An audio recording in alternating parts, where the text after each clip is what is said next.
support is earmarked for national economies. For Russia, an undeniable priority is the protection of life and health of Russian people, the well-being of Russian families. This logic has defined our actions during the epidemic, and in this logic, we have also adopted a package of anti-crisis measures which are aimed at keeping jobs, incomes of the citizens, and boosting new orders in production chains. I would like to highlight that the overall federal financial support this year stands at 4.5% of the GDP. We know that in some countries the figure is even bigger, but the decisions taken were quite timely and quite efficient, and this is the most important thing. We have managed to soften the impact of the epidemic on the Russian economy. However, the economic recession is less deep than in other countries of the world. You are well aware of that, although risks are still there. At the same time, I would like to highlight that despite the complex epidemiological situation, we are prepared to work in these conditions much better than we were in the first half of the year. Just recently, at various government meetings, we have discussed that there are various issues which we need to focus on. There are regions which require special attention, but overall, the situation is better. This relates to the experience of mobilizing healthcare system and introducing various prevention measures. We do understand how we need to act going forward, so that's why we do not plan to impose absolute restrictive measures. We are not going to go into the so-called nationwide lockdown when economy and business practically comes to a halt. Should an objective need arise, considering the recommendations of medical professionals in a particular region, city or municipality, we will undertake justified, targeted measures, which would allow to provide maximum safety for people and would help ensure uninterrupted operations of business. In this regard, I would like to urge owners of business to be socially responsible and to adhere to all the recommendations of doctors and experts when it comes to labor conditions of their personnel and employees. And in this condition, we need to fine-tune support measures for entrepreneurs. And those measures should be both operational and long-term in nature. Special focus should be on support for SMEs. I would like to highlight that we have decreased insurance payments for these companies from 30 to 15%. That is twofold. And not only for this crisis period, but on a permanent basis. And for those SMEs that work in COVID-affected industries, we have provided deferrals on taxes and insurance payments for the first quarter of this year.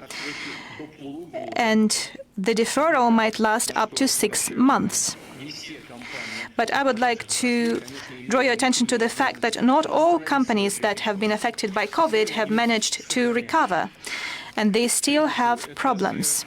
First and foremost, I'm talking about public catering and other services. And for this kind of companies, I suggest that we extend the existing tax and insurance payment deferral for 3 more months.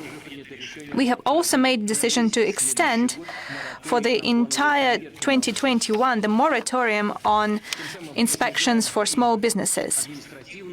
This allows us to lower administrative and tax burden on dozens or thousands of companies which provide employment to millions of citizens.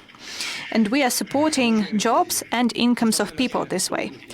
Despite all the challenges of this year, Russia has overall managed to ensure macroeconomic stability. We have avoided inflation spikes and ensured financial sustainability of the market. It is on this sound basis that we are going to plan our steps ahead. We are going to unite the efforts of the state and business community in order to overcome the economic downturn, to recover employment figures, and to set the national economy on the growth trajectory. We are already acting on various tracks, for example, promotion of investment, development of export, and broad introduction of digital technologies. Those are factors that can create long-term qualitative growth. Once again, I would like to underscore that we need joint, coordinated steps. When the measures of the states to develop infrastructure, advancing laws, and direct support to industries are complemented by business investments into the creation of new productions and well-paid jobs. Only in this case we can have this comprehensive cumulative effect and real results for the economy and the well-being of the citizens. Also important is the real benefit, macroeconomic benefit for the citizens and real economy. Such stability has allowed the central bank to lower the key rate, to make loans more accessible, and the government has managed to launch new mechanisms in the interest of small and medium-sized enterprises and Russian families. For example, the preferential mortgage program at 6.5%. Such targeted support for the citizens has worked. And according to our assessment, the overall volume of mortgage this year would set a new record and would exceed 3.5 trillion rubles. Moreover, we have thus offered a shoulder to lean on for the construction industry. We have provided additional demand for the related sectors of economy, which provide jobs to millions of people. As I've said, we are going to extend the preferential mortgage program until the 1st of July 2021.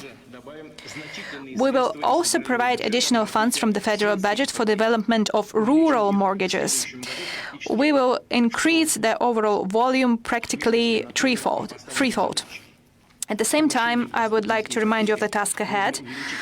With the mortgages becoming more accessible, we need to create additional supply on the housing market in order to avoid any imbalances and spikes in housing prices. Otherwise, the overall effect would be wiped out.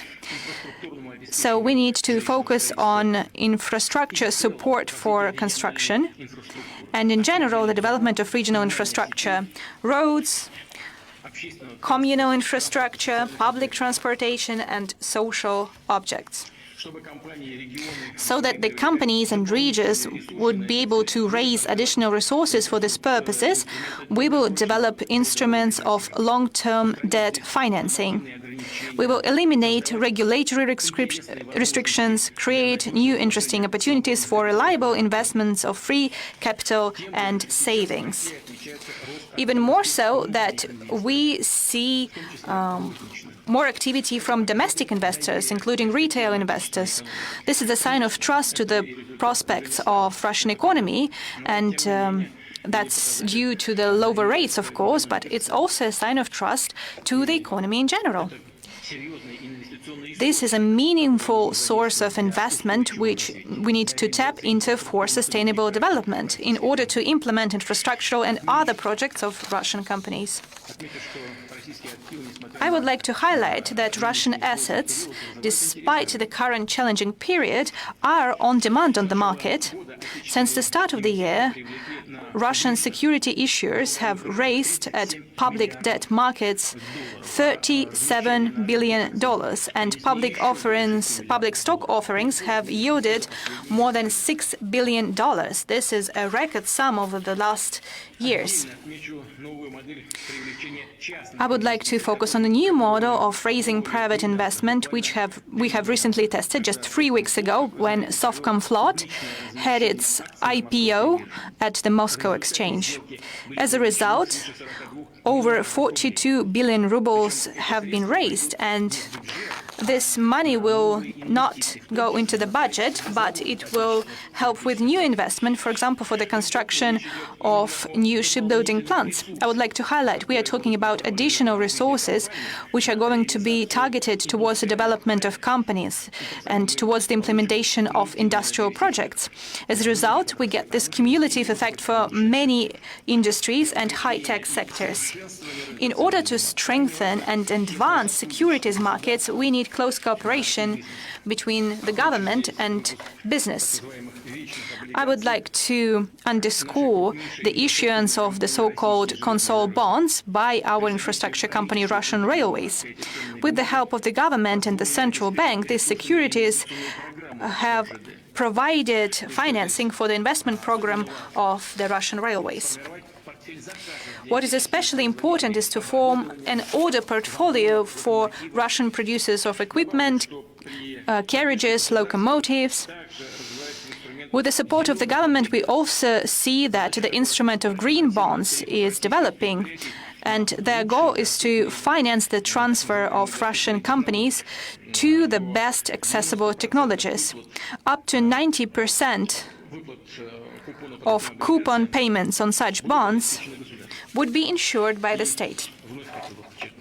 And once again, I would like to highlight that promoting investment activities is a priority task for us, and at this moment in time and looking ahead and counting on the promising long-term growth of Russian economy. And reliable, protected mechanisms of investment into new financial instruments are open both for Russian and for foreign investors. We value each and every partner who wants to collaborate with us. I would like to highlight that an important instrument for the implementation of major projects, which are meaningful for the entire regions and territories, that is the Agreement on Protection and Promotion of Investments. As part of this agreement, the projects receive the so-called stabilization clause. That is that the tax conditions, land use condition, and urban planning conditions would remain unchanged, and investor expenses on infrastructure would be compensated in the form of taxes paid. Even now, for the use of this instrument, we have more than 24 projects, and the overall budget stands at 900 billion rubles. We have recently discussed it at the government, and I would like to ask my colleagues from the government that we need to move from theory to practice as soon as possible. And the last thing I wanted to mention, as you know, one of the national goals of Russia for the upcoming decade is digital transformation in all areas of life. This is an important factor for boosting economic dynamics in our country and better quality of life for our citizens. Leading Russian companies, first and foremost, Yandex, Sber, and VTB, and my colleague here would confirm that, have long and successfully invested in these areas. They're exploring new promising sectors and products. As a matter of fact, they turn into what we are now calling ecosystems. I believe that this speed of changes and the development of competition in this area, that is very important, and we will focus on this today later on, would provide a significant boost to our economy. In particular, it will allow many small and medium enterprises to expand their channels of distributions for their products and services, and this is, again, highly important. I believe that this topic is of interest for all our colleagues, including those who are gathered here today at this meeting. Thank you very much for your attention, and in this I end my introductory statement. Now I give the floor over to the host of our event today, Andrei Kostin. Thank you, Mr. Putin. First of all, I would like to express my gratitude for your participation and meaningful remarks. It is for the 12th time that you deliver a speech at our forum. It is something that investors are attracted with, and you have already said that this forum is held in quite unusual conditions and circumstances. We are getting used to it. We had doubts whether to hold the forum or not, because it is well known that many fora in Russia and abroad have been cancelled this year for the reasons we all understand, but investors were quite eager to do that, to participate, because crisis is the time when investment becomes cheaper and the prospect of growth become more evident. And this is the reason why we decided to take the gamble, so to say, and hold the forum, because we will benefit from it. Foreigner and Russian partners, investors are going to participate, and the forum is live on TV and streams online in 70 countries around the world, and everyone who wants to see and hear us will have an opportunity to do that. It is estimated that thousands and several thousands participants will hear us and see us. So let us move on to Q&A session. Hopefully all the investors eager to ask questions from different countries, different places will be able to do that. Dear colleagues, could you please introduce yourself? Say your name and organizations you represent and what country or region you represent. Thank you. Let us start our Q&A session, please. Good afternoon, Mr. President. My name is Yakov Arnapolin. I am the representative of the PIMCO Investment Fund in London. So my question is as follows. We have noticed that the Russian economic growth rate over the past 5 years decreased amid demographic problems, lower migration influx, and quite a low level of FDIs. Additional funds earmarked for anti-COVID-19 measures and associated issues can result in pushing back national projects implementation. So what measures does Russia have in mind to bring up economic growth rate in the long term?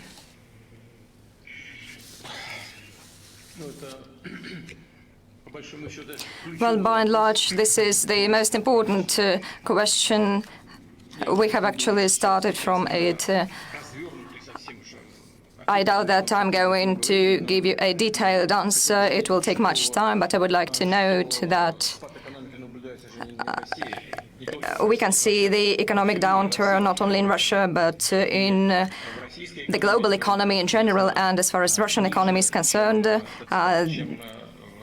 it is lower than in the economies of other countries, including so-called developed economies. Over the second quarter of this year, there was a decrease in the United States amounting to 9%. In the EU, it is almost 14.7%. In some countries, it is 17%. So this is nothing unusual. We are part of the global trend, and our indicators are better than others. But when foreign analysts take the stock of the situation, they relate it to the structure of the Russian economy. The industries that are less affected are the flagship industries of our economy. I don't think it is so, because the decrease in the export of oil and gas is something that we notice, although they have a big share of our economy. It is connected with quite a stable situation in macroeconomic policy of the recent years. I would like to flag up that the central bank moved on to a volatile exchange rate, and it allows us to mitigate all the difficulties.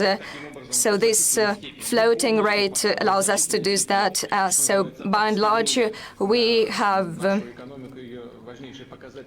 tried to make it as such that our economy is independent of the rates. We have some budgetary regulations that we try to stick to, and we have kept and even increased the reserves that we have as a result of taking a decision related to the budgetary rule. But as of today, the international reserves stand at $585 million US dollars, and as far as the amount of National Welfare Fund is concerned, the indicators are very high.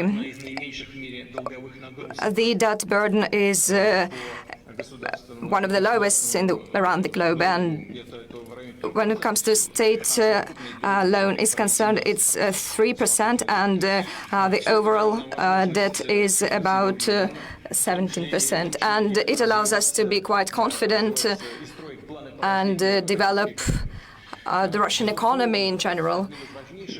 One of the most crucial factors, and you mentioned that, is the attraction of investment, not only FDIs, but investment in general. We assume and we indeed hope that the macroeconomic conditions that I have just mentioned will guide our potential partners. And I would like to also note the following. The polls and surveys conducted by international institutions, they asked international investors and partners, so they showed that no one wants to reject working in the Russian market, so they want to continue working with us, and the number of companies planning to be with us to working at Russia's market is going up, so we will continue to create conditions for all our investors, both Russian and foreign ones, and we know very well that we have investors mainly from Cyprus, the Netherlands, some other countries. They invest in our capital, and we have quite a free movement of capital. We do not want to restrict it, limit it in any way. This is our fundamental principle. That was actually true for 2008-2009 financial crisis, and we still stick to this principle during the pandemic crisis. And hopefully, this is the reason why you trust Russia's economy and economic policy, and we have seen that investment in the Russian market and Russian economy continue. So despite the threats, you are well aware, we're quite optimistic. There will be an economic downturn, but it will be at lower level than in other countries. It will be about 4% this year, and next year it will be 4.2%, and then in a year we'll get a surplus.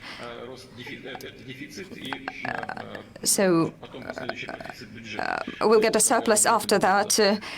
This year it will be 4.4%, I mean the deficit, then 4.2%, and in a year we will get a surplus, 1% surplus, and the economy will recover. So by and large, I'm quite optimistic about the current situation, and I hope that our potential partners will appreciate that. What is important is the factor that you've mentioned, I mean achieving objectives within national projects.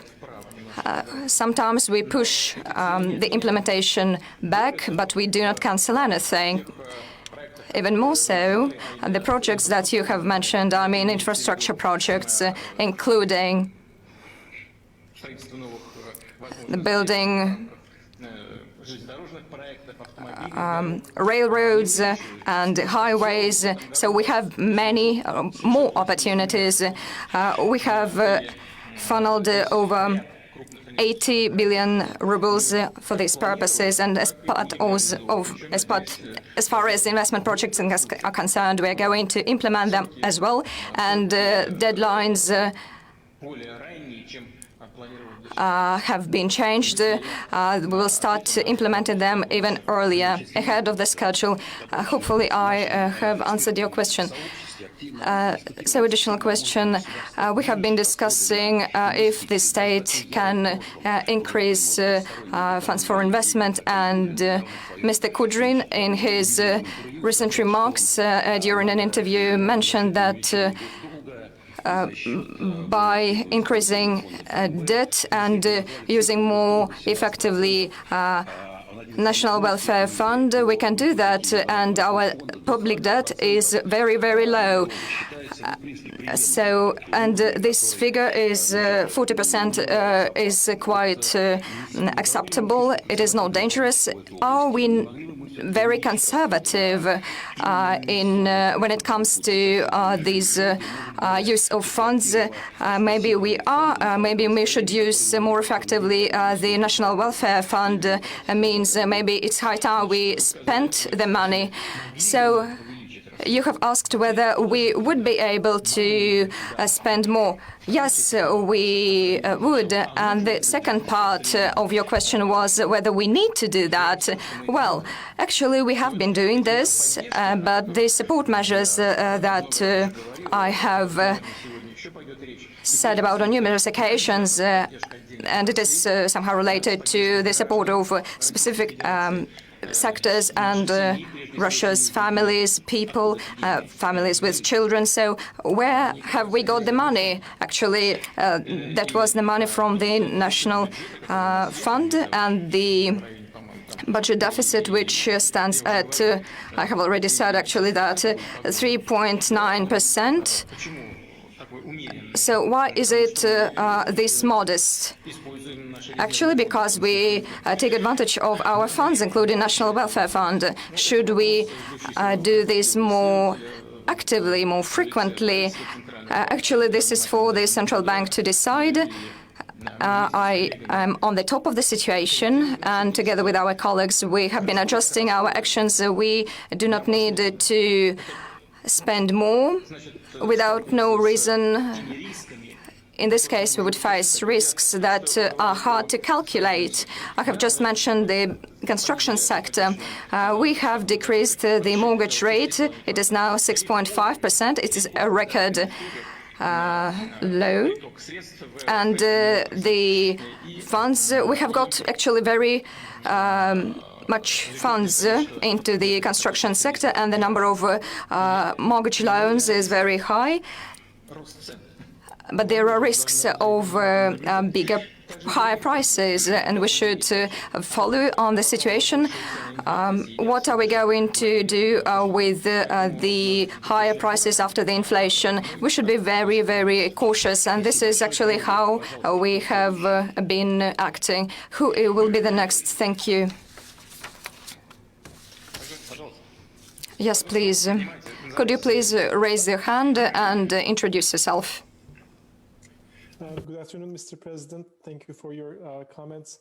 My name is Kaan Nazli. I'm with Neuberger Berman in London, an investment fund. My question is partly answered, and it is again about the national projects, in particular infrastructure spending. You emphasized these projects since 2018, and they were an important part of the economic growth for the past 2 years. So now with, of course, the COVID-19 pandemic changing both global and local dynamics, I wanted to ask if there's, perhaps the change in focus of these projects, perhaps tackling more public health, issues or some social inequality issues that might stem from the pandemic, or in addition to, of course, the pandemic, climate change is another risk. So would very appreciate your comments on this.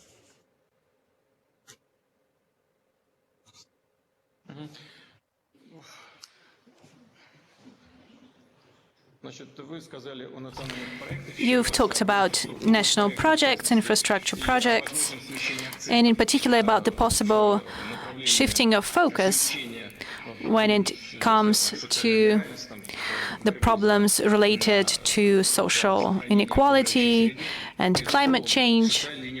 Undoubtedly, social inequality and alleviating people from poverty, those are key tasks for the government of the Russian Federation and the Russian Federation in general. This is something that is self-evident. I guess we will discuss it later on today. But the same is true for our goals when it comes to environment. This is very important for us because 70% of Russia's territory is in northern hemisphere and the northern latitudes, and 60% is beyond the polar circle. And we have houses there, infrastructure, production plants, and all of that might suffer as a result, and I've said about it several times, should permafrost thaw. And it continues to thaw, and it's a great challenge for us. And we are going to pay great attention to this, and we are going to collaborate with our partners as part of the Paris Agreement as well. We are going to strive to implement all our obligations. I'm be happy to talk about it in detail. But that doesn't mean that we are now refusing to fulfill our obligations under various national projects. And first and foremost, this is true for infrastructure. We are not canceling our infrastructure projects. We are even actually moving them even faster, and perhaps we'll be able to finish them before the timeline we have set for ourselves. We have allocated this year more than 80 billion rubles for these purposes. This is additional funding that we have provided, and we are going to keep implementing those projects. They are well known. That is the development of the so-called Eastern Polygon, the Baikal-Amur Highway, for the Trans-Siberian Road, etc., etc., so that the entrepreneurs who want to invest their money into the exploration of certain reserves would be able to actually deliver those products and deliver those materials to the Asian Pacific markets. That is the development of connections to the Black Sea, to the Azov Basin, the development of infrastructure in the Central Federal Region, and the Central Transport Hub. That is the creation of and the construction of the new highway Moscow-Nizhny Novgorod-Kazan, in order to link this highway with what we talked about with our colleagues from Kazakhstan, for example.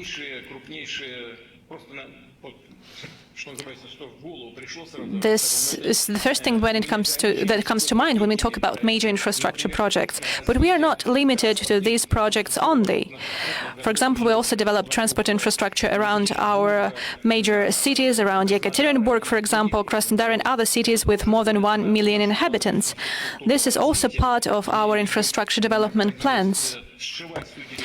I am talking about the need to link all the areas of the Russian Federation. We're talking about seaports, airports, etc., etc. We are not going to postpone these projects. We are going to implement them in time. So, one more question. Over the recent years, we have raised more than 850 billion rubles as investment in order to take part in concessions and private concessions, for example, toll roads, etc. That was a successful experience, and we have seen this develop, but now we see that there's a shift of focus, and there's a need to substitute private concessions with public concessions, which issue bonds. For example, Autodor receives this concession and then they issue bonds, etc., etc. That might attract portfolio investors who might be interested to buy these bonds, but it would actually defer other investors who prefer to invest directly in concessions. We have Arab investors and Chinese investors, and for toll roads we have European investors as well. Are private concessions feasible and viable in Russia? Yes, this is a way of attracting private investment, and the first speaker mentioned that. We want to make them profitable. When we talk about infrastructure bonds for our major companies, I'm talking about the positive experience. For example, the Russian Railroads company that has issued the so-called perpetual or console bonds. And people are glad to invest their money into these instruments and it's the right thing to do because they're insured by the state. This is a major public company and without which we cannot imagine a proper functioning of our economy. But this does not exclude the need for attracting private investment, including into infrastructure projects, and that's what we are doing. You have mentioned several foreign investments, and Russian Foreign Direct Investment Fund is working with our investors from the Arab world, and I have mentioned that the level of trust to the Russian Foreign Direct Investment Fund is quite high, and many people have decided to automatically invest their money into our projects as the Russian Foreign Direct Investment Fund invests in the same projects up to 10%.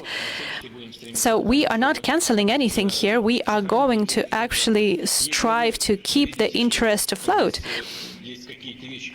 You can see that perhaps if we need some fine-tuning in this area, then you can tell that to me, and we are going to discuss it with our colleagues. The former Minister of Economy and my former advisor on economy, he is here with us today. He is the first deputy chairman of the government. Perhaps he might add something. I'd like to say that no restrictions on the existing instruments and institutions will not be introduced. We are developing a number of new instruments where the role of banks would be key, because the banks will actually buy those instruments. And if we talk about investment instruments, then together with console bonds, we are also launching green bonds. And we believe that they will be financed, and then the investment will go into environmental projects. So the first issue of such bonds is already circulating on the exchange, and we are now preparing coupon support on the part of the state for this kind of bonds. We are also launching a whole range of instruments which would allow the investors to lower their risks and lower the cost of investment. The most important of such instruments is something that you, Mr. President, have mentioned, that is the protection and the promotion and protection of investment. Lower risks mean lower cost of loans, and that is the instrument of our monetary policy. And we are now increasingly using this use of special investment contracts, which are of great interest for foreign investors, and a number of other instruments as well. So when it comes to instruments and the collaboration between the state and public and private investors, we are working in this area. As for infrastructure investment, you can just look at the numbers. We have this comprehensive plan that the President has mentioned. Apart from the project mentions, we have the Northern Sea Road project and a number of other infrastructure projects as well. And if this year we spent 365 billion rubles for this project of state budget, and the money is also coming from state companies, just in a year this number will go up to 562 billion rubles, and by 2023 that will be almost 600 billion rubles. And since 2019, that's almost 3 trillion rubles. That's some large sum of money. We have never invested this much in infrastructure, apart from highways, which is sort of a separate kind of project. I would like to remind you that what the Deputy Chairman just said, the special investment contract that was mentioned, We have signed those contracts for 900 billion rubles already. And the state actually assures that the conditions under this contract remain unchanged for the entire period of its duration. And the development of infrastructure under those projects is ongoing. And I do hope that our private partners and our business partners would actually adhere to the obligations they undertook under those contracts. As for SPIC contracts, that is indeed a very interesting instrument, not only for Russian but also for our foreign partners. We know this firsthand because I have taken part in discussions with our foreign partners regarding various aspects of those special investment contracts. So we are trying to adapt this instrument so that it would correlate with the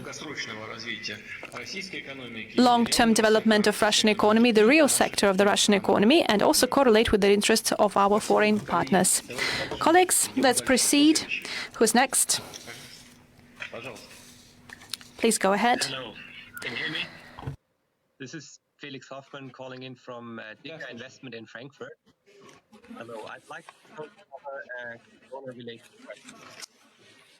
President, fiscal and monetary stimulus has been put in place in Russia, like in many countries around the world.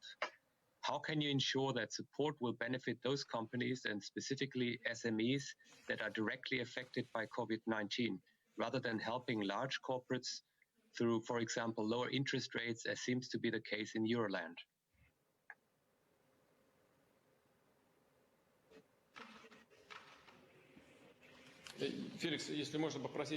Felix, could you please repeat what measures that you are using broadly in the world that you have mentioned? What sort of measures are you talking about?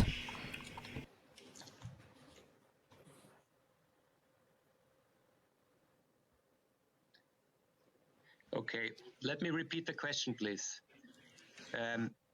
Fiscal and monetary stimulus has been put in place in Russia, like in many countries around the world. How can you ensure that support will benefit those companies, specifically SMEs, that are directly affected by COVID-19, rather than helping large corporates through, for example, lower interest rates, as seems to be the case in Euroland?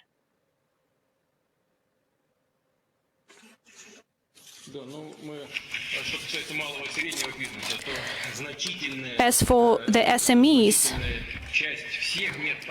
major part of all the support measures undertaken by the government of the Russian Federation actually targets SMEs. This is what we started with. Although those measures were closely tied to certain demands on the representatives of business. And the main thing here is to keep jobs and keep the level of income for the employees. I'm not going to list all support measures. You can find them easily online. I'm talking about preferential loans in order to keep the number of jobs stable, grants for the same purpose, that is the tax deferrals, and I've also suggested additional measures regarding the extension of this deferral period.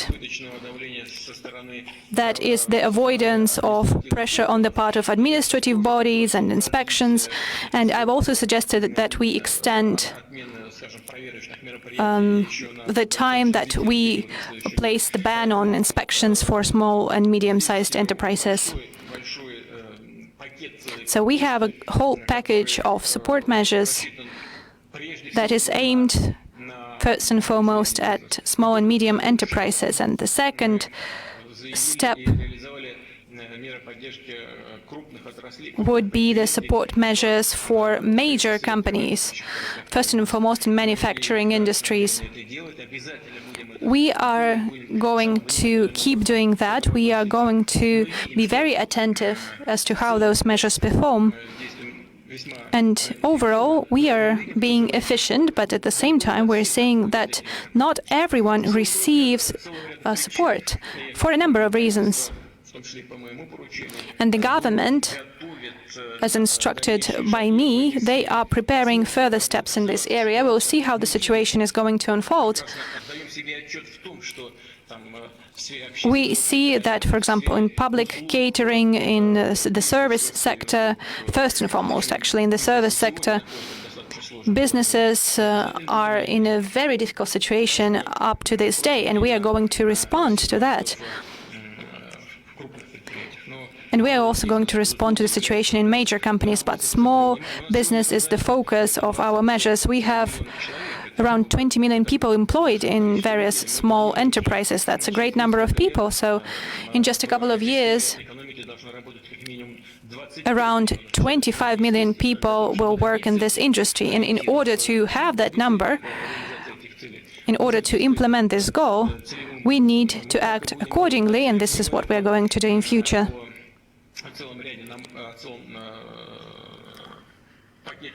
I've talked about the entire package of measures that we had even before the pandemic, and we are going to keep implementing these measures. We are going to increase those efforts. Well, we can actually see that government measures have been targeted towards SMEs, and major companies had actually to renegotiate conditions with the banks. So the government was mostly protecting SMEs, and that's the result that we're seeing today. Andrei Kostin talked about the role of banks, and that was indeed a very significant role. And the bankers were actually angry with us at the first stage. They said that the major part of those support measures for SMEs was actually carried out by banks. I'm talking about credit measures and other measures that we have used. But those decisions were indeed justified, and the banking sector has not suffered. They have kept their portfolio of clients when they deferred the payments on credit by SMEs, and they have kept a major part of their clients. We have never been angry with the president. Maybe we have been angry with someone else, but not with the president. Well, I'm actually aware of that. I guess that was justified. And once again, I would like to repeat that it has not harmed in any way the banking sector, but at the same time, it has supported various subjects of Russia. So who is next? Please, you have the floor. Good afternoon, Mr. President. My name is Damien Boucher. I'm Chief Investment Officer at Finisterre Capital in London. Mr. President, Russia has been extremely fast and efficient in developing and producing a vaccine against COVID-19. Now, there seems to be a second wave happening for the pandemic, and it's starting to have a similar impact in Russia as in quite a few other countries. So my question is twofold. When do you expect to see a broad distribution of a vaccine against COVID-19 to provide a convincing protection for the Russian people? Also, you've had significant expressions of interest from the export market for this vaccine. Could you tell us maybe which countries are likely to be the first recipients? Thank you very much.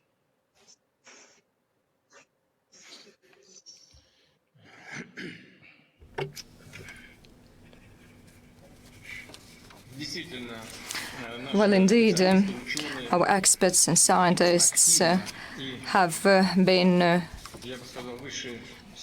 actively and effectively, indeed, paved the way of developing the vaccine, and it shows that Russia has preserved and has been developing academic schools established back in the Soviet Union period, and we are glad we managed to preserve the academia circles and the developments, and we thank the Gamaleya Center and Vector Center from Novosibirsk.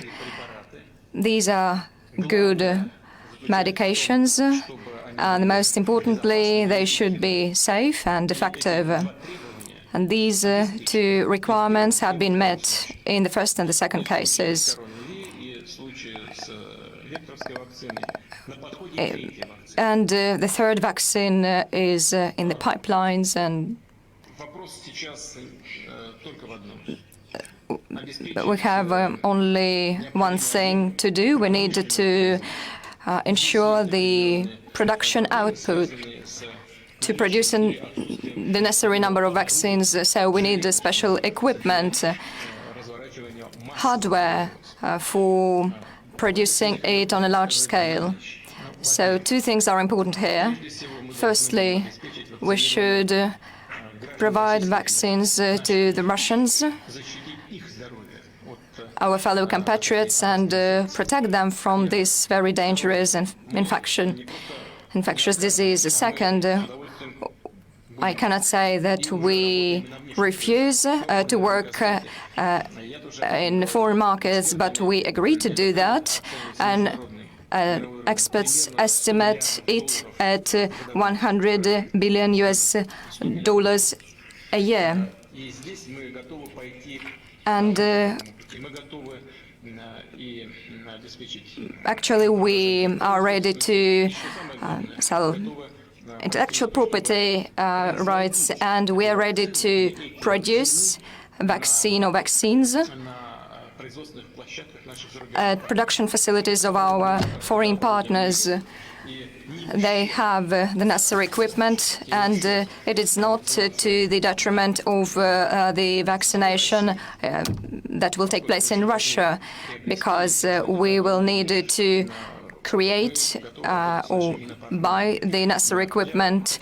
So we are ready to work with our partners. I would like to remind you that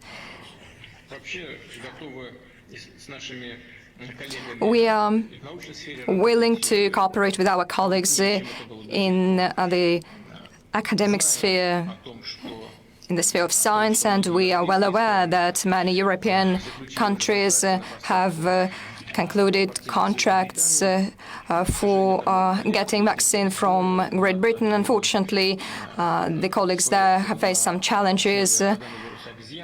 It is done on the basis of APC of the monkeys, and we do that on the basis of the APC of humans, and it is the so-called missile that would target the illness inside, the virus inside people's bodies. So we had no interruptions and disruptions. Both vector vaccine and the vaccine produced by Gamaleya Center are quite effective. The most important thing is to produce the vaccine on a mass scale, on a large scale, so that all the regions would get it. And hopefully we'll start mass vaccination late this year. And the first partner who got the vaccine was Belarus, as you have probably heard. Together with Belarus, we are parts of a union state, and as far as I know, the work related to vaccine is moving on smoothly there. Thank you. Let us move further. So who would like to take the floor, please? Thank you. Yes. Mr. President, thank you very much for this opportunity. My name is Marcin Wiśniewski with the fund Bluecrest Capital based in London.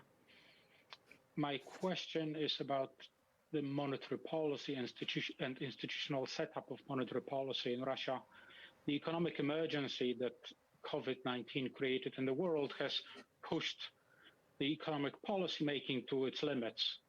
A lot of global central banks have adopted much more aggressive or more proactive role in part of the policy response.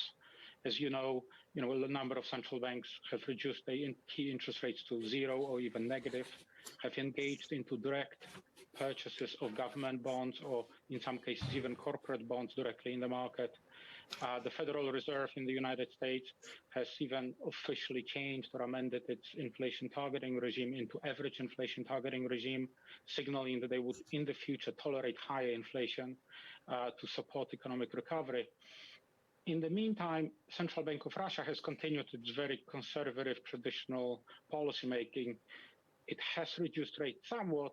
However, given the persistent track record now of inflation below target since mid of 2017, despite very large currency volatility and economic shocks, there's perhaps space for central bank to engage a little bit more actively to support growth and recovery. So I was wondering, do you believe in the current environment there is room and space for Central Bank of Russia to become a little bit more proactive? Do you think there's room to engage in more unconventional, even monetary policy, or even to use a little bit more space within the conventional policy that they currently have?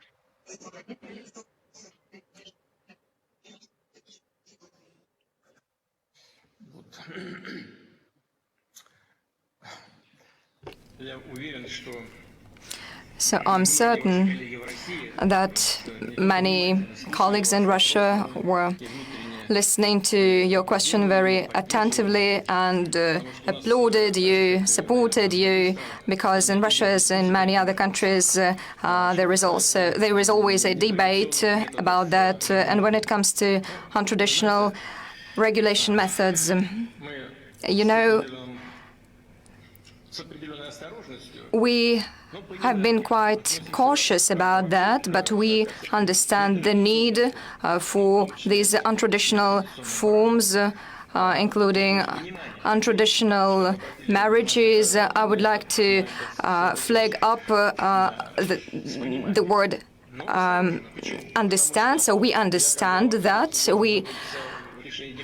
And I, as the head of state, should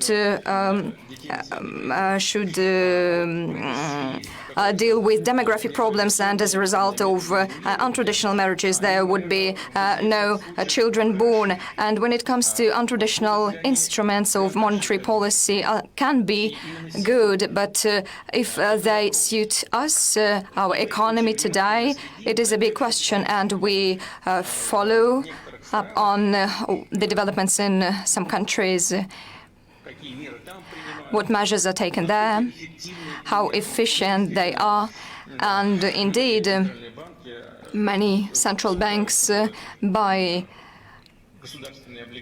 public bonds, state bonds, and the US FRS buys government bonds of big American companies. We should check this information, but we believe it's not the main function, the main role of the regulator and the financial market. It is not the main function of the central bank either. I mean, the Russian Federation Central Bank. However, what it will result in, it is highly needed in the cases when we lack resources for development. But take Chile or Poland, our neighbor. They have been using these tools. But as we can see, there are no adverse consequences. We have been following up on very attentively, but there is 10% budget deficit in Poland, if I'm not mistaken, and ours is twice lower, and next year it will be only 2.4%, or even lower, no, lower. So it will decrease, twofold. What does it mean in real life? Government bonds are bought by central banks, and just issuance. It leads to a bigger volume of money supply, and then it will raise inflation. we should be very attentive about that. It is within the necessary limits. It's about 4%. This is our target, but there is such a danger, especially for Russia. And if inflation is on the rise, prices become higher, and we should fulfill our social commitment. And so what does it mean? It means that the budget deficit will only grow. Europe has quite strict but kind person we can turn to, I mean the Federal Republic of Germany, but we have no one to turn to. So we should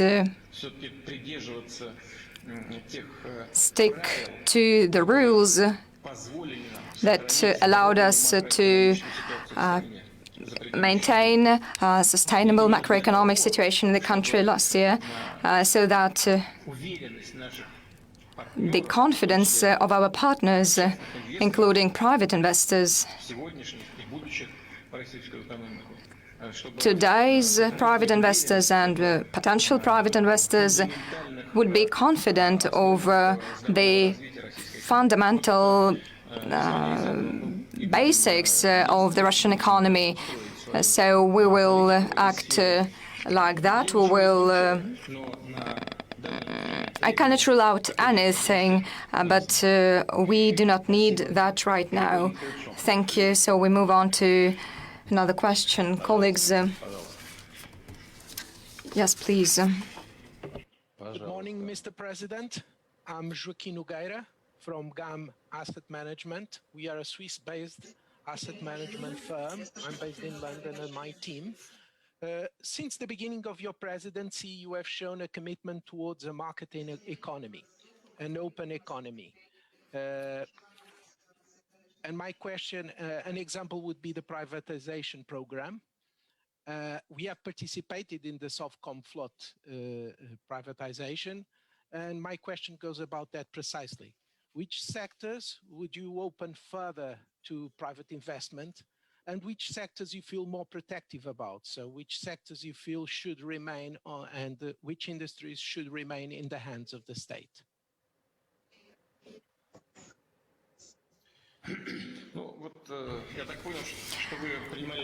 So, as far as I have understood, you participated in the Softcom float IPO, and I would like to thank you for that. We have raised 42 billion, and I would like to flag up once again that the funds will be spent not on dividends, but on the contrary, although dividends are also very important to ensure the capitalization of the company. But now we will spend them to build vessels of different classes so that our enterprises and production facilities would work. And Softcom float actually was a public company fully. Now the stock, the share taken by the government is lower, and this is actually the trend. Next year we will ensure that the participation in the privatization will be insured for 186 public companies and some 1,000 other economic enterprises and facilities that will also be engaged in the privatization process. At the same time, I would like to pay your attention to that. There are at least two things that we take into account or that form the basis of all privatization processes. First, we assume that in any privatization deal, we should raise the effectiveness of the enterprise, create new jobs and new investment and technologies. And we should bear in mind the market conditions when this or that deal is concluded, they should be efficient from a fiscal point of view. There should be budget revenues. Once again, I have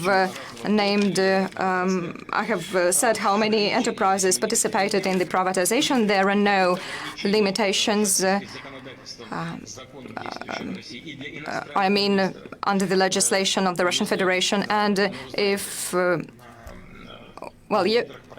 no, there are some projects, national projects, the so-called, and foreign investors need to get a permit from the government commission, but there are no bans. And hopefully our partners will appreciate that, and together we will work within the privatization process. Thank you. Thank you very much. Mr. President, we have another great partner, Investma, Ekaterina Ilyuchenko, who represents Union Investment. That is a branch of the second largest German bank, DZ, but unfortunately she could not be with us today, so she sent her question online, and she asked me to read this question. There are actually two questions. During each and every crisis, the population becomes poorer. The number of people who receive lower than the minimum subsistence amount has not decreased. What can break this trend in the medium term? The efficiency of state services with greater digitalization. You have highlighted the need to introduce artificial intelligence. On the one hand, that creates greater efficiency and speeds up the analysis of various issues, but at the same time, that is an area of the possible information maluse. From the point of protection of personal information, will Russia follow suit after China, or will we have regulation more similar to the European variant? As for the first part of your question regarding poverty alleviation, it is a very sensitive and highly important question, including for Russia. And during the pandemic, I would like to draw your attention to this fact that we are not worse than others, but I would like to highlight a different aspect that during the pandemic, all around the world, we see more poor people living beyond the poverty line. Unfortunately, that's the case in Russia as well. You're well aware of numbers, and nevertheless, I'm going to mention this. We have more than 40 million people living beyond the poverty line in the year 2000, and since then, the number of people who are in such a difficult, challenging conditions have actually decreased. And in the 2015, we have unfortunately seen a spike in the number of such people living beyond the poverty line, and then the number has gradually decreased since 2015. And if we compare with the previous year's figures, starting from the year 2000, we have actually seen a twofold decrease, even more than twofold, actually. But that doesn't mean that we are satisfied with this level. You have talked about the minimum subsistence amount, the minimum wage, and we have actually introduced an amendment to the Constitution that the minimum wage should not be lower than the minimum subsistence level. And I believe that the government is going to ensure this constitutional right.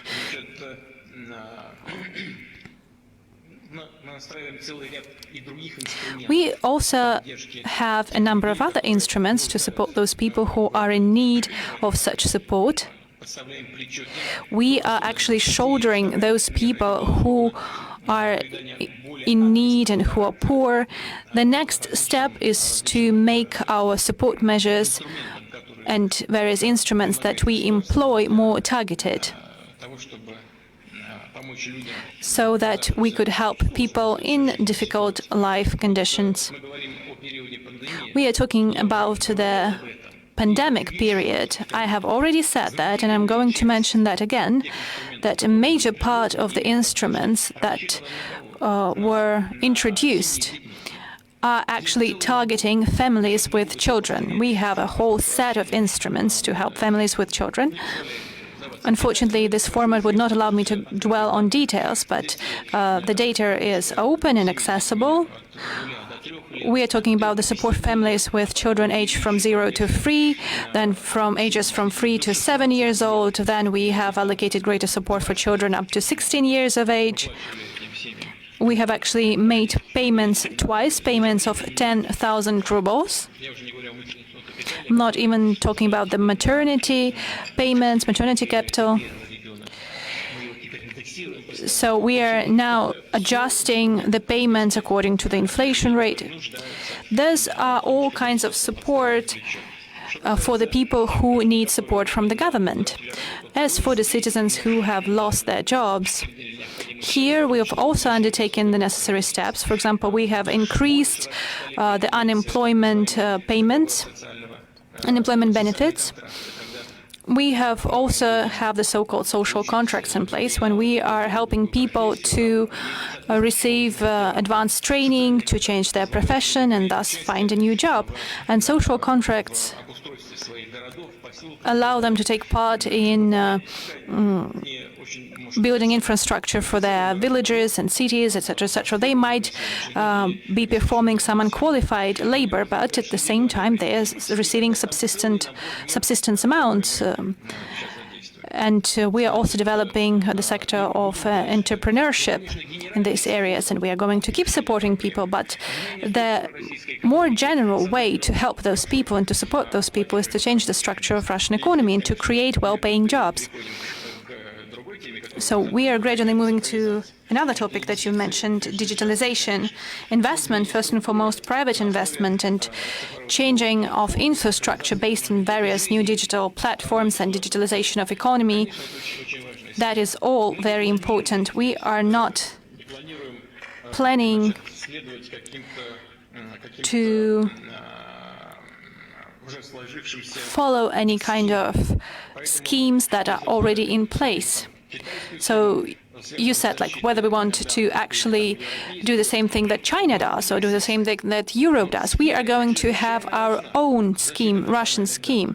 But this very area, protection of personal data, is very important because that's part of human rights protection. And human rights include protection of yourself and your family and your of a particular individual from any kind of infringements. So we are going to see that this area would not come to a standstill, and it would continue to develop.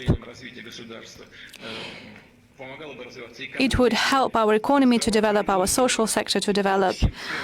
It would advance our healthcare area so that people would feel this protection at all levels. I'm not going to talk about the eventual decisions about final solutions, but any sort of restrictive measures which would wipe out the idea itself, this is not something that we are going to introduce.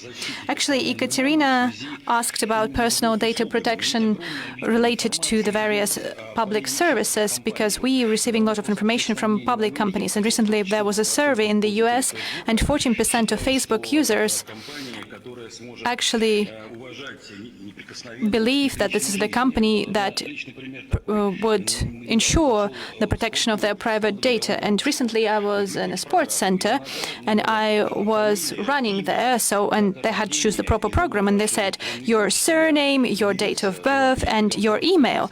And I was surprised at why did this sport facility, this thing, just want to know me so closely.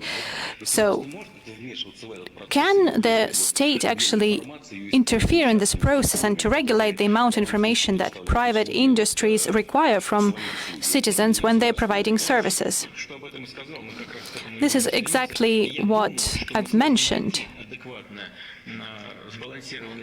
And I hope that we will find a properly balanced solutions using our technological solutions. For example, you are running in a sports center and you need to provide all these information that is so concerning to you, and you did not want to proceed with actually doing sports. but perhaps you could have your smartphone, and at the same time you could provide the necessary information to the private company who wants to learn more about you, and at the same time protect your personal data. For that, we need to work with our cutting-edge companies that are working not only in Russia but also internationally, including in the banking sector, helping to protect banking data of Russian citizens. You are well aware of that. You know about those companies firsthand, and it is on this track we will find proper information. So has your treadmill ever asked you for personal information?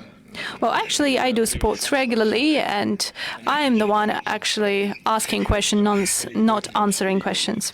So, colleagues, let's move on. Who's next? Good afternoon, Igor Tishin, Harding Lover from the United States. Mr. President, you have mentioned that the introduction of digital technologies and artificial intelligence and innovations and biotech has great significance for the development of Russian economy. So I would like to ask, what role does the SMEs play in this? And will the Russian government develop measures in order to protect those smaller companies and startups from the competitive pressure coming from public companies like Sber and Rostech? Thank you. Well, I have partially answered this question when answering the previous question, but I can go back to that. We believe that SMEs, first and foremost, high-tech sector, is highly important for us. In this area, I would not like to diverge from the main trends in global economy. I would want our major companies to generate the need for the creation of a whole cluster of startups, startups from the small and medium enterprises, because we have a great number of such startups. But what we actually need to do is to create conditions in which Russia's economy would generate the need and the demand for such services. And the second component is the efficient work of the anti-monopoly laws and the proper application of the existing laws. I believe that this industry is well regulated, and both Sber and Rostech are actually adhering to the regulation in place, despite their size and despite their great opportunities. They are trying to engage various private structures. Speaking of Sber, they do not want to be just a bank. They want to be an entire ecosystem. Although the requirements for Sber as a banking institution are not cancelled, and I would like their clients to know that. They have to fully adhere with all the requirements for the banks. But undoubtedly, when we have greater opportunities and greater areas for cooperation, we are talking about public control. We are talking about the control of the central bank, so that we could minimize the potential risks when implementing a certain kind of projects. We know that there are no additional risks, and the central bank is actually drafting some proper policies in this place in order to ensure the interests of their clients, in order to ensure that their activities are safe and secure as part of the new digital platforms. As for Rostech, you know that even in the defense sector, Rostech Rostec raises private capital and private companies, including high-tech companies.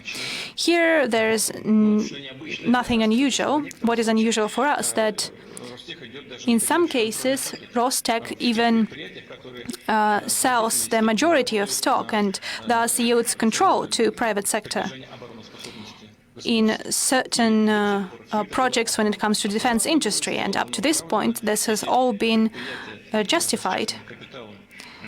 And those companies with private capital and those private investors, they provide the necessary investment into this area. They actually help those companies reach a new technological level of development, and they are working quite efficiently. And this is how we are going to carefully act onwards.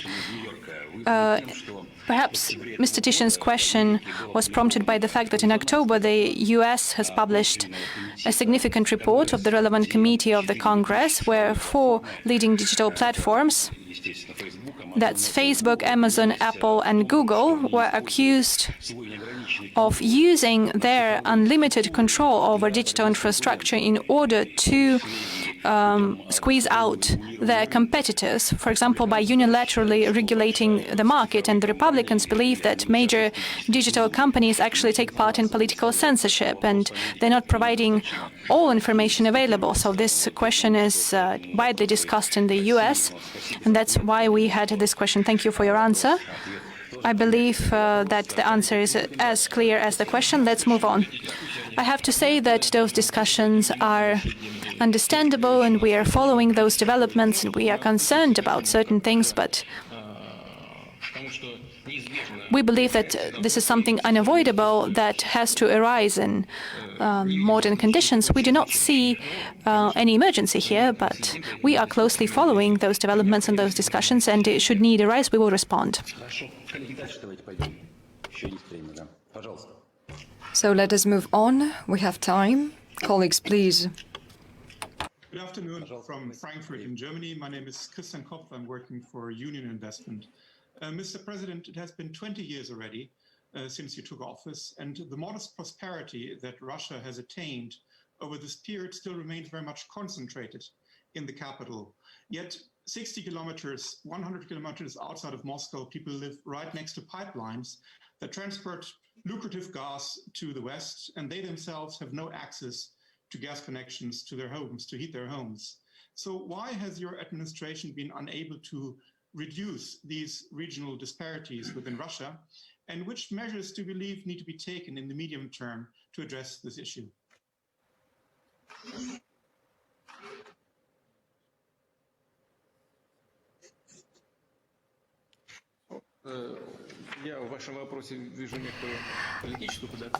There is some political charge in your question.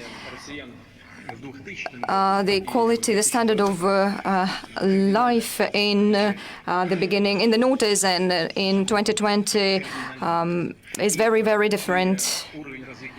It's a far cry, actually, and the development of economy is different. The level of stability, economic stability level is different from the one we saw in the noughties.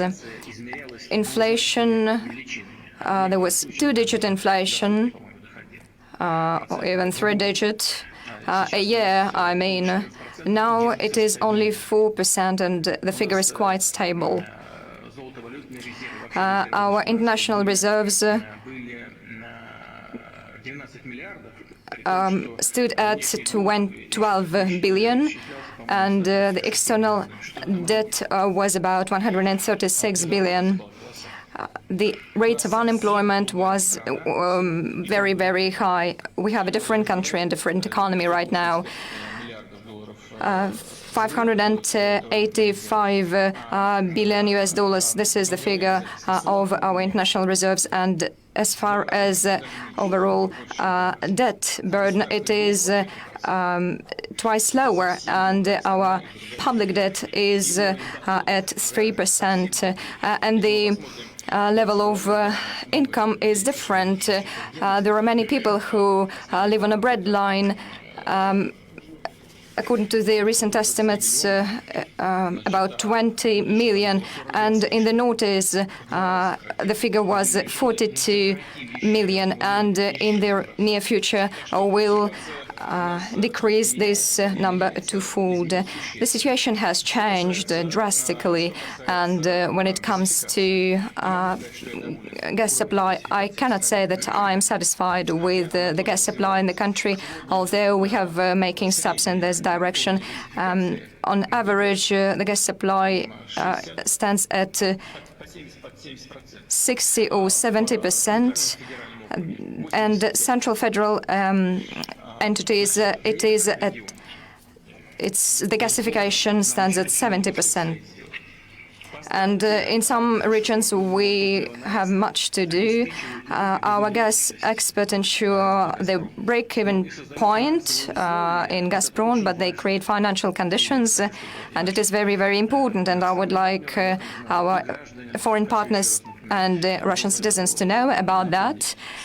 So, natural gas export prices are much higher than prices for Russians. So, allow us to ensure gasification inside the country, to implement plans in this sphere.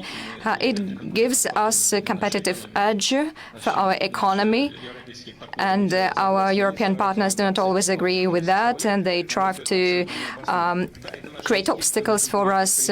Well, it is our competitive edge, it's natural, and why does anyone think that we should limit it somehow beyond the market instruments?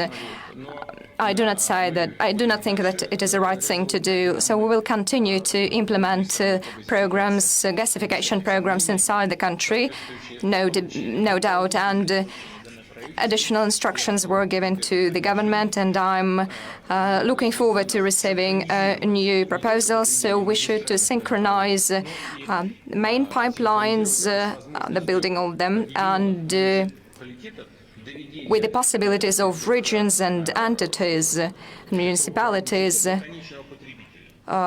to make it as such so that the end consumer receives the gas. So, finally, it is very important for us to connect the western and eastern areas of gas production. This is our end goal, and it will allow us to work at external markets and realize gasification plans at the same time. This is a priority task, and we will try to fulfill it effectively. Thank you. Thank you for your questions. So, colleagues, who is going to take the floor next? Please, don't be shy. Hello, Mr. President. My name is David Reed, and I work for Wellington Management in London. My question is about oil taxation. The government has been considering changes in the oil tax regime, with some tax breaks which were intended to help stimulate investment in marginal fields potentially being changed to the newer profit-based framework. What are the overall goals of this process? Should we expect that oil companies to bear a higher tax burden, or should any changes to the tax be roughly neutral overall? I also have a second question, if there is time to address it. How do you see consolidation in the electricity sector developing, and what will be the role of state companies like INNews in this process? Thank you very much.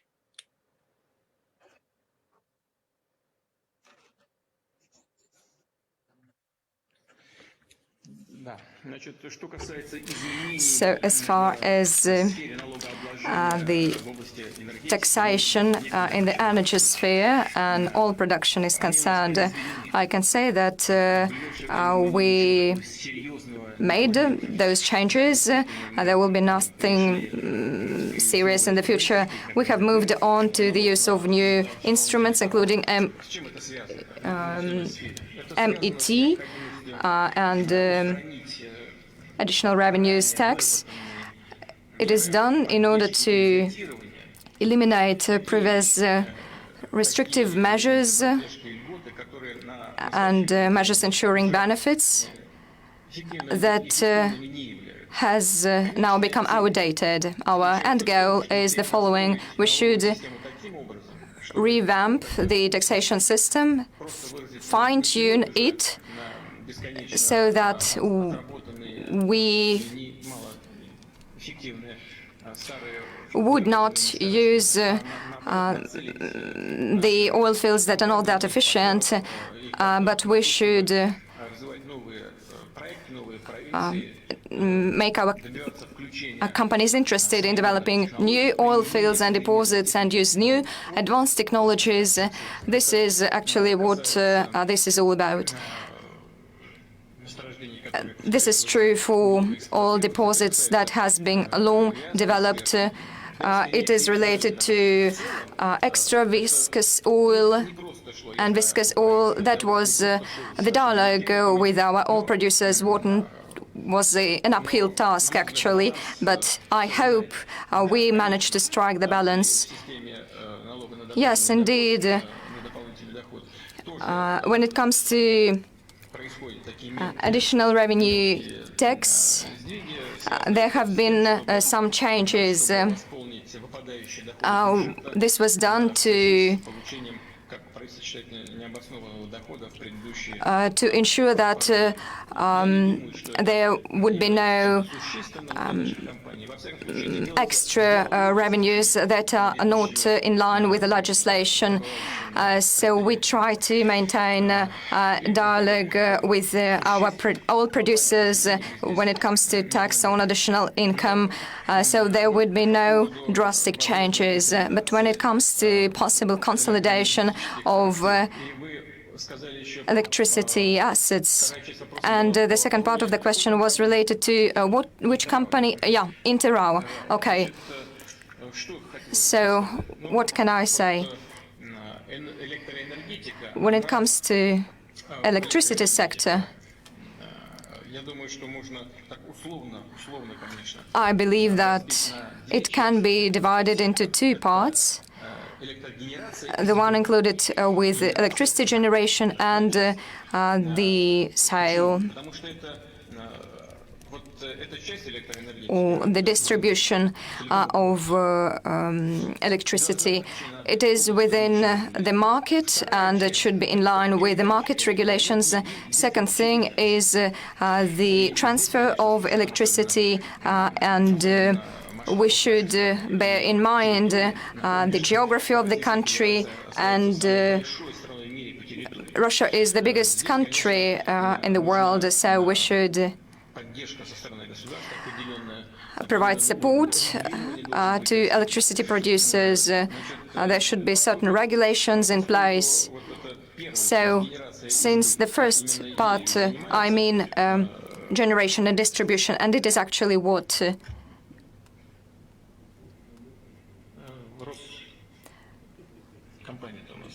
that Russian company, INNews, yes, INNews company has been dealing with. So we see no need to make some drastic changes. The company has been quite efficient. It has demonstrated high performance, and as far as I know, they are planning to develop its business so that it would deal not only with the generation and distribution of electricity inside the country, but it has been quite active at foreign markets. And as far as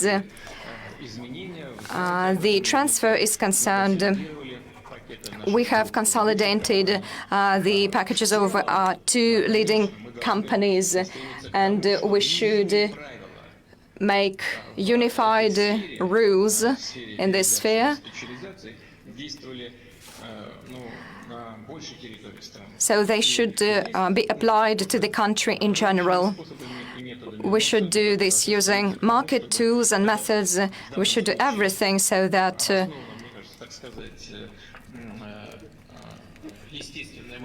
this natural monopoly would be even more strengthened. Thank you. The second question, next question, please. All right. Good afternoon, Your Excellency. Firstly, I would like to thank you for this rare opportunity today. With you is Saeed Al-Mirar from Abu Dhabi Investment Authority in UAE. If I may, Your Excellency, ask the following questions. Do you think that the US elections could change the political landscape, global political landscape? Second, what's your future strategic vision for Russia post-COVID-19 in the context of the foreign investments and trade? Thank you. Повлияют ли выборы в США как на ситуацию после выборов? В мире? Да, ну и для России в частности. Для России. Что ландшафт изменится, глобальный ландшафт. Вы знаете, мне бы не хотелось затрагивать выборы в США. I would rather not touch upon elections in the US because whatever I say, our foreign partners would latch onto that to prove Russia's purported interference into the elections in the United States. I would say, in general, that the US policies are very important globally because it affects the whole world. The US is a powerful state. It is very strong economically, so it influences the whole planet. We do not know how and what is being planned by the two Biden and Trump's teams, but I have already said, and there is no secret about it, the Democratic Party sticks to a more socialized approach to a number of issues inside the country and internationally. It reminds me of European Social Democrats and probably the solutions, if implemented by Mr. Biden's team, whatever people, but we know the philosophic principles. So the implementation of these plans would require big expenditures in educational and social spheres. This is not bad. I'm just speculating and thinking about the consequences. So it will require new expenditures amid high public debt in the US. So we can think of the consequences for the planet in general and for the global economy, since Russia is part of this economy. So we will adapt to whatever consequences we will see because we are all interdependent, but still I have already put this quite firmly in answering one of the previous questions. So Russia's sovereignty in the economic sphere has become higher over the past years, although this interdependence still exists. And once again, we are confident that we'll cope with any scenario. What the team of the acting president will do, what new people will it include. So actually we have said a few words about the Federal Reserve System's support to big companies and small ones who supported them to buy debt bonds and the rate of the Federal Reserve System. Actually, this is how the administration influences on this process. And we can see some willingness to move production from Asia to the US territory. There are advantages, but there are at the same time things we should pay attention to. I mean, the price of goods that are now produced in Asia, we have been analyzing what's going on and will accept any decision the American people will take, and we will work with any administration that will get the upper hand. Hopefully the decisions will be well balanced, and we feel quite confident about it. By the way, the most part of our work today.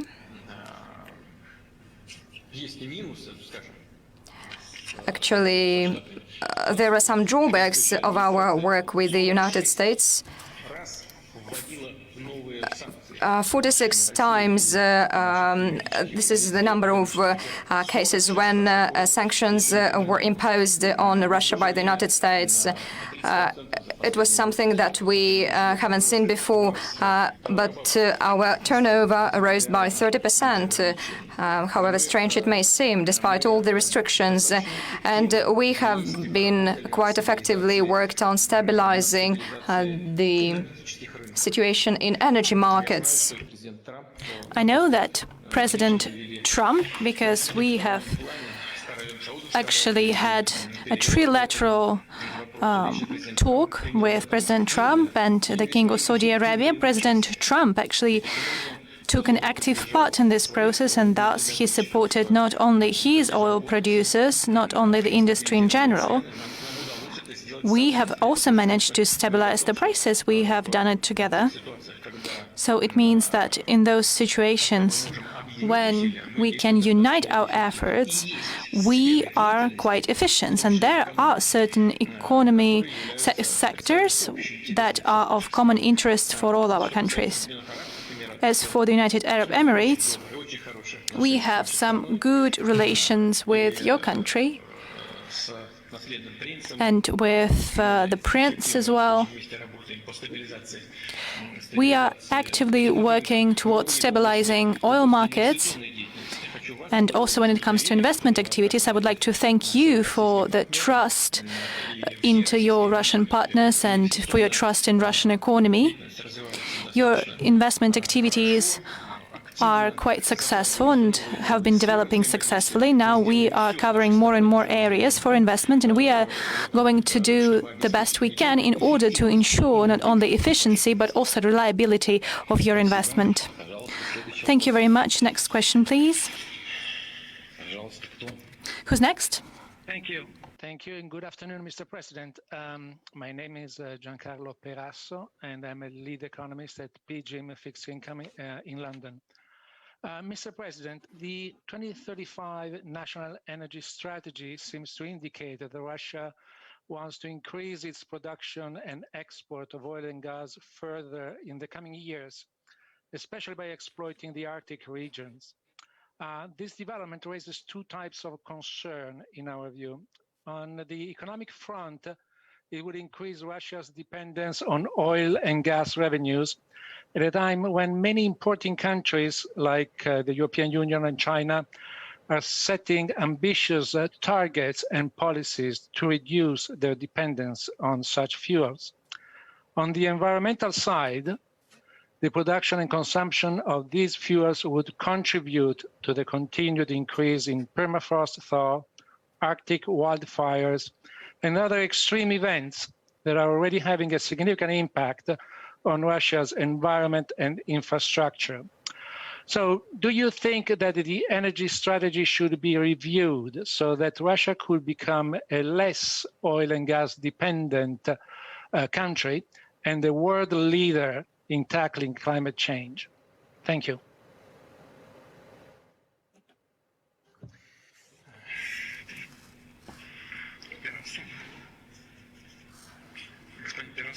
Mr. Perasso, yes. Mr. Perasso. Undoubtedly, this is a question that I expected to hear, and this is a very important question, because the humanity in general is now engaged in discussions of those issues, and the humanity is trying to find the best way to tackle these issues. The first thing I would like to draw your attention to, we are not actually increasing our dependence on oil and gas. On the other hand, we are decreasing our dependence on oil and gas. This is evidenced by real numbers. For example, the revenues of the Russian budget. The oil and gas part of the budget revenues actually goes down, but the non-oil and gas revenues is actually going up. Still, we are much dependent on oil and gas, but we see some progress. And our goal, as I've mentioned, is using various tax instruments to restructure the economy in such a way that it would become more diversified. This is one of the major goals that we have. And in general, we are gradually and carefully moving towards this goal. And this is what we are going to do onwards. Just now, your colleague asked about our innovations when it comes to oil production and gas production. And I've just said that our goal is to restructure the tax system in such a way as to explore new oil deposits and use new technologies and new innovative solutions. Yes, they do indeed have something to do with increasing oil production or keep it at the same level. That is true. But we are doing that based on the forecast which is provided by recognized and well-respected international companies and analytical centers when it comes to the demand and the structure of oil demand in the coming decades.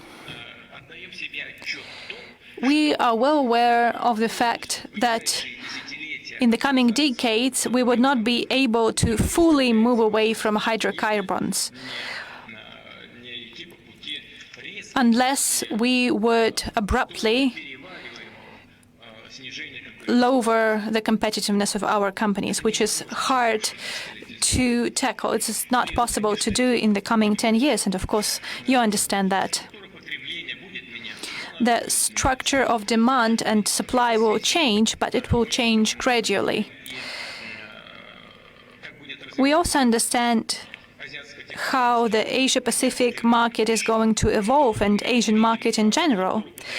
We see the structure of consumption in China, in India, in other countries of the Asia-Pacific region. We understand the goal that Europe is striving to achieve. But we would not want to see any new market restrictions for the activities of our companies, because our European partners are always proud of their market approach towards economic development. And I do hope that those rules would be universal in nature and would actually cover not only the participants of the European market inside the market, but also would include their partners beyond the borders of the EU. And would also involve Russia, because we are the largest supplier of energy resources to the European market. And when it comes to gas, more than 70% of export comes from Russia. But we are also expanding our supplies to the Asian market. It's a very promising market for us. We are expanding our supplies to China, to Japan, to India, and to other countries in the region of this very promising and growing market. We are also trying to reorient our supplies, not because we do not like something, strategically speaking, but because the market in Asia is growing and we see greater demand for our products. So we are prepared for ever-increasing demand. What is important here, as I see it, is that we understand that the structure of the import-export, the supply-demand structure is going to change. This is unavoidable. And this is something that we have to prepare for in advance. But the structure of our energy sector is one of the greenest in the world, because major part of our energy is produced by hydropower and by nuclear power. And then comes gas. Out of all hydrocarbons, gas is the most ecological type of fuel, the most environmentally friendly one. I've mentioned that several times, and people don't understand. Okay, so buy electric cars, but where are you going to take electricity? Not from an outlet. Electricity comes from electric power stations. And if those electric power stations are powered by coal, for example, however many electric cars you might buy, the situation in the world in general would not become any better if the initial source of energy is a major polluter. And here in Russia, we also implement various major plans in order to change the situation for the better. For example, in the coming years, we plan for our 300 major polluters. Until the end of last year, they should introduce the best practices when it comes to being environmentally friendly, and which would allow them to decrease emissions. And in 12 cities up to 2024, they would cut those emissions in half. And up until 2030, not only in those 12 cities, but also all over the country, they are going to cut their emissions. And this is what we want to achieve. We were talking about hydrogen energy, solar power, wind power. Our companies with those most innovative technologies are developing those projects not only in Russia, but are also moving beyond Russian market to international markets, and they feel confident in this area, and we are going to provide our support to them. There's no doubt about that. As a bank, we see that we have major investment into oil refineries and gas refineries in the Far East, etc., etc. So the balance is going to shift towards this direction. Instead of exporting oil and gas, we will export gas products and oil products. I see that our colleague here is concerned by the fact that the majority of our promising project has now moved to the Arctic region, and we are aware of that. And we know that the work in the Arctic region should be ensured when it comes to introducing proper security and safety measures, because the environmental situation is very fragile there, and we need to do everything we can in order to ensure adherence to the required environmental standards. However, the volume of our production will always be compared to the demand in the market. Recently, I've seen information that 10 years ago in the world, among 10 major companies in terms of capitalization, 4 companies were oil companies and others were high-tech. And now we have only 1 oil company and 6 digital companies. And in Russia, out of our major capitalization companies, we have 5 oil companies and only Yandex, which is a digital company. And do you see this situation change in 10 years? Maybe we'll have other major digital companies. Well, I hope so, and Yandex is developing successfully. I hope that no non-market instruments will be used against them by their partners and competitors, but I have no doubt that Yandex is going to keep growing and expanding, and other companies in Russia as well, such as Mail.ru and Rostelecom and Sber, have some very good prospects, and we are going to support them in every way. Thank you very much. The next question, colleagues, over to you now. We have been here for a long time, but we have still some time left. So, next speaker, please. Next question. Mr. President, thank you for your time. My name is James Rose. I work in London. My question is similar to the previous one. The EU Parliament recently voted to reduce CO2 emissions by 60% by 2030. Does Russia aspire to a similar target? And you mentioned the Arctic, and of course many companies are responsible for the emissions over the Arctic and other Russian regions, often purely for cost saving rather than production.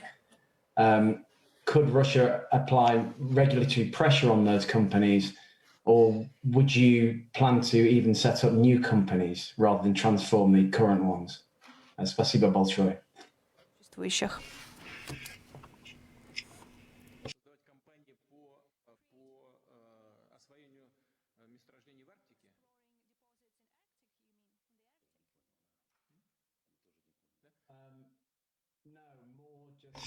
Нет.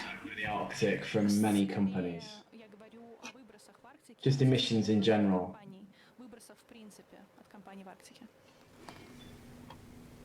Ну, вы знаете, я не фиксирую того, чтобы наши компании были эмитентами газов в Арктике. Что касается арктических проектов, то те из них, которые реализуются или реализованы на настоящее время, они реализуются на основе самых современных технологий. This is done on the basis of most cutting-edge technologies. Yamal LNG or Arctic 2, for example, realized by Novatek company together with French and Chinese partners. There have been no emissions, and a town is built in the Arctic, and they are in line with the environmental norms and regulations. There are no risks. As far as oil companies' activities is concerned, they have just made first steps, and they still use modern and advanced technologies. As far as Europe is concerned, it has its own norms and rules of behavior and conduct. It is naturally cannot be doubted, since Europe is the biggest market, one of the biggest economies in the world, and our biggest partner. However, we have assumed obligations and commitments under the Paris Climate Change Agreement, and I have mentioned that already. It is related with cutting emissions in comparison with 1990. And as we implemented the Kyoto Protocol, we will definitely honor our obligations under the Paris Climate Change Agreement. It is not only the fact that we show respect to the global economy and global politics. This is something we are deeply interested in, and I have already said about the permafrost. Yes, indeed, it's a challenge, and we understand it very well, and we will continue to cut emissions. I have mentioned what plans we have to ensure that 30 polluters comply with the norms, then about 12 most biggest cities that are at the same time biggest pollutants, and we continue to decrease the number of emissions twofold by 2024, but we cannot be in line with the EU regulations at the same time.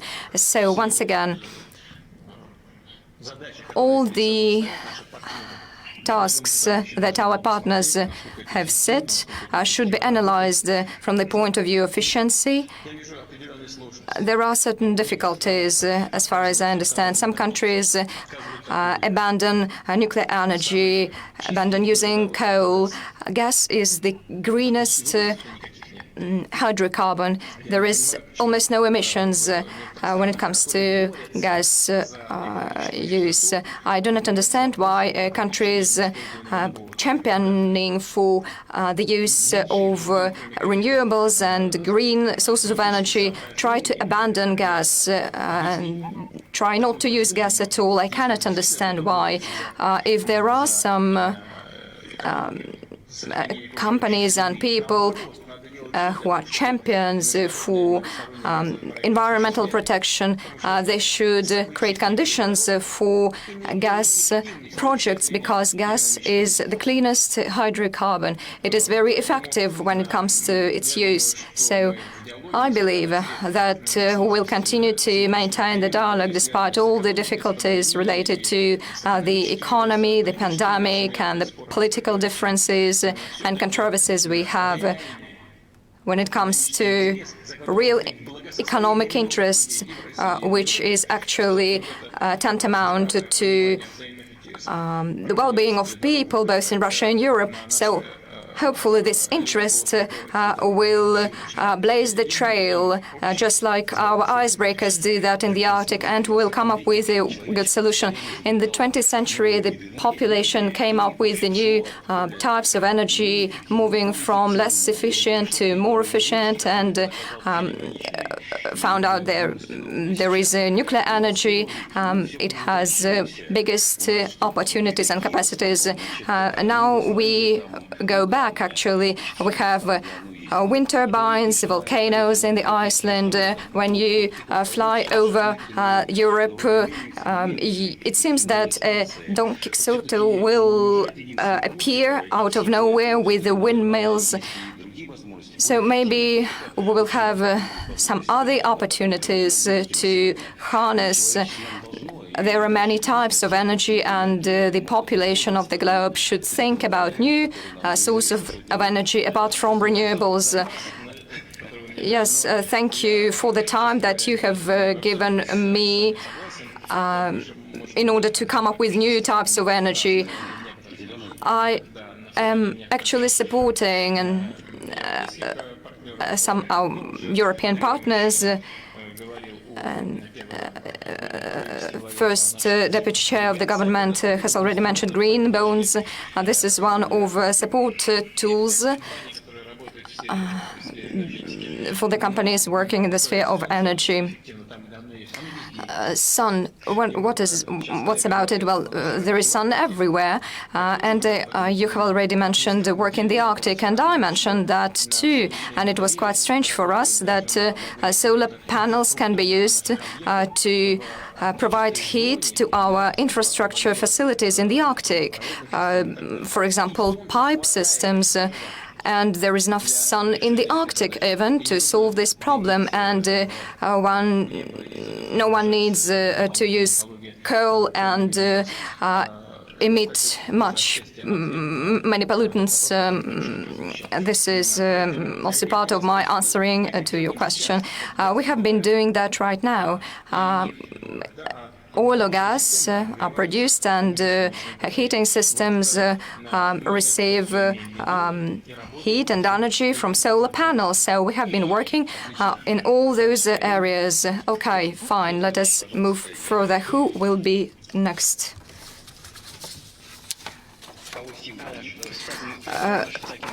This is Rollo Orozco from Schroders Investment Management in London. I think a large portion of my question has already been covered in the questions that Giancarlo and James have posed. But I guess still staying on the renewables theme, I think I would just like to ask a question as to which sector do you think should be investing in renewables? Should that be dependent on the oil and gas sector to start investing in some of the transitions in terms of solar or wind going forward? Or do you think it should be the utilities sector that bears that additional investment risk? And at what point do you think they should start thinking about investing there more heavily, despite the fact that there is still a strong demand tailwind for oil and gas going forward? Thank you.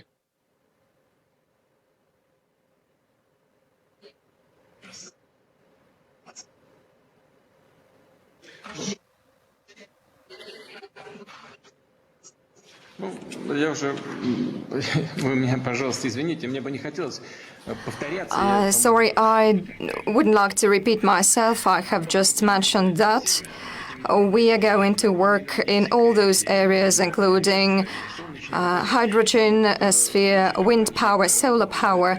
Some Russian companies have been buying equipment and assets in Switzerland, for example, and deploy equipment here in Russia.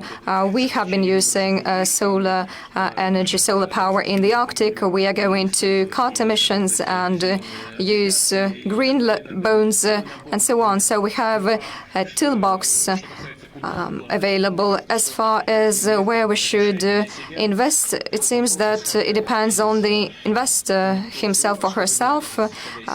He or she takes into account the current situation and prospects and the profit he or she can get while implementing this or that project as part of investment project. I have already mentioned of the Russian FDI fund and the colleague from the United Arab Emirates represents one of the funds, and he confirmed that our Russian foreign direct investment fund raises profit. I don't know actually what it is estimated at, but it is higher than in many regions of the world. So this is it actually. If someone wants to invest in some kinds of types of energy, we would welcome that. But when it comes to hydrocarbon sector, we've opened the doors, so to say. We are open to new ideas and proposals. All companies from around the world, American companies, unfortunately, the work of American companies is limited at the expanse, actually, but it was not our solution. But we have always been ready to work with Americans, Europeans, and our friends from Asian countries, Japan, and China, France, the United Kingdom companies. So hopefully they will do that in the future. When it comes to where to invest, it is up to them to decide, and our task is to protect the investment and use efficiently the money they brought to us. We are going to have a big project in the Arctic area, in Siberia, in eastern Siberia, and I'm certain it would be very interesting to our partners. Thank you. So we move on to the next question, please. Colleagues, please, who is going to take the floor from Asia, America, Europe? Mr. President, thank you for taking my call. My name is Arif Joshi. I'm with Lazard Asset Management based in New York. And I actually wanted to follow up with a comment that you had made earlier. The market seems to agree with you that in the event on Tuesday of a Joe Biden victory, that you're likely to get significant fiscal spending in the United States, a significant fiscal deficit next year, and that likely results in a depreciation of the US dollar versus many other currency pairs. Given that it has been a very, very difficult time period over the last decade for non-dollar currencies, this may offer a new opportunity over the next couple of years for currency appreciation. And so I'm curious, how would currency appreciation change the way that you overall manage the Russian economy? Does it accelerate certain reforms that you have been targeting in the future? Thank you.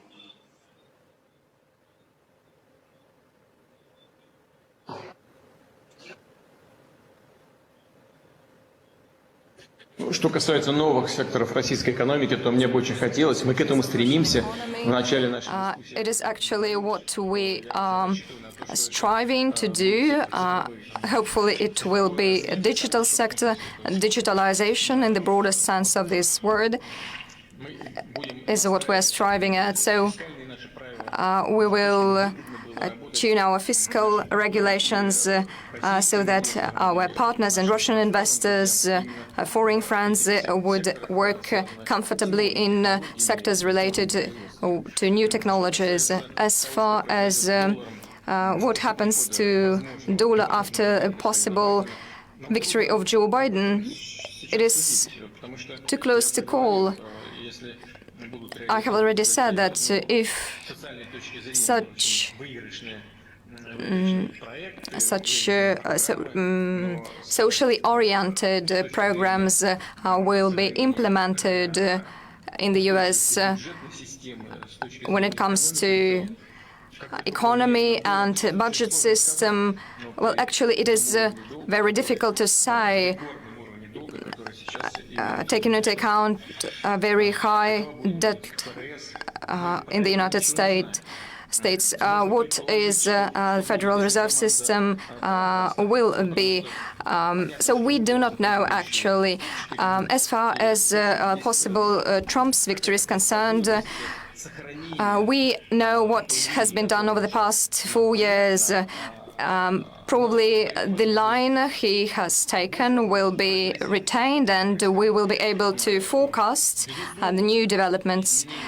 Beyond debate, changes related to dollar, and the dollar is not only national currency of the biggest economy in the world, but at the same time is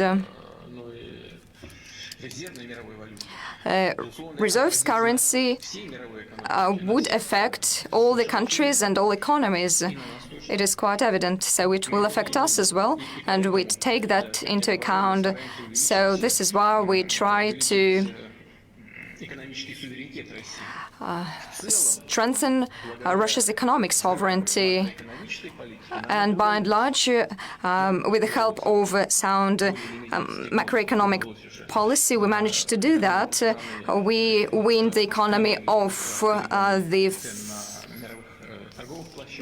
volatile prices, gas prices, fluctuations. Okay, so we are quite stable when it comes to the fluctuations of our national currency, and the central bank has been taking cautious measures to make our national currency rate stable, and it is very important that we should take into account not the rate, but the predictable stability of this rate. And by and large, the central bank has managed to do that. It is very important, and hopefully, despite any fluctuations and any volatilities in the U.S., will retain good positions here in this country. Next question, please, colleagues. Well, just a few more questions, please. Good afternoon, Mr. President. My name is Tiu Bik Nguyen, and I'm from Taiping Asset Management. I'm based in Hong Kong. You've made some comments regarding the energy markets and Asia, and this relates to my question. So in relation to gas production, Russia has pivoted to Asia. Would you be able to discuss Russia's longer-term strategy relating to this pivot to the Asia region? Thank you very much.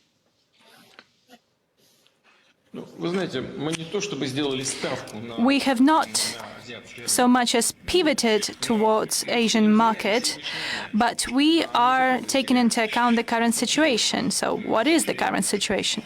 The first thing that we see is that Asian markets are developing rapidly, despite the pandemic, despite all the complexities related to the pandemic. We see that Asian markets continue to grow, despite all of that.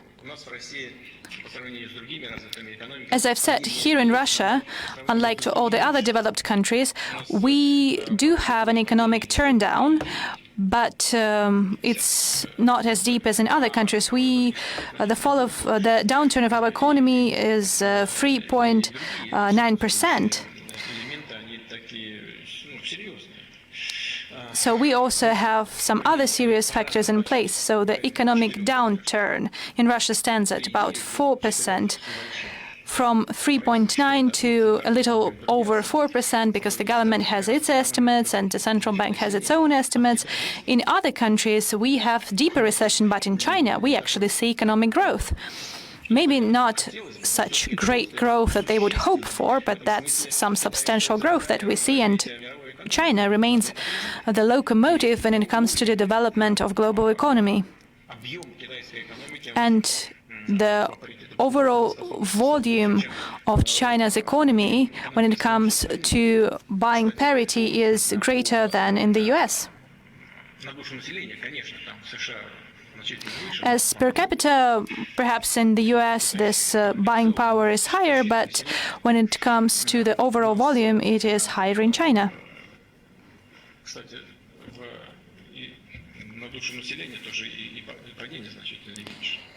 And when it comes to per capita economic recession, it's actually, we have lower numbers than elsewhere, so it's good.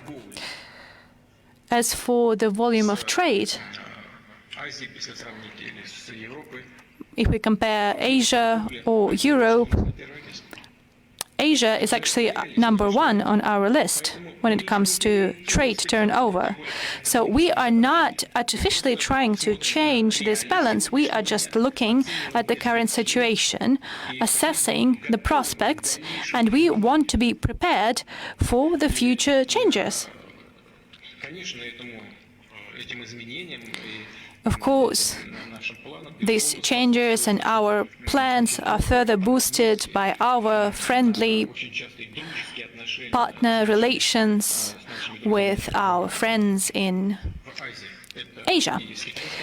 I'm talking about, first and foremost, China. I'm talking about India and with all our partners in Asia as well.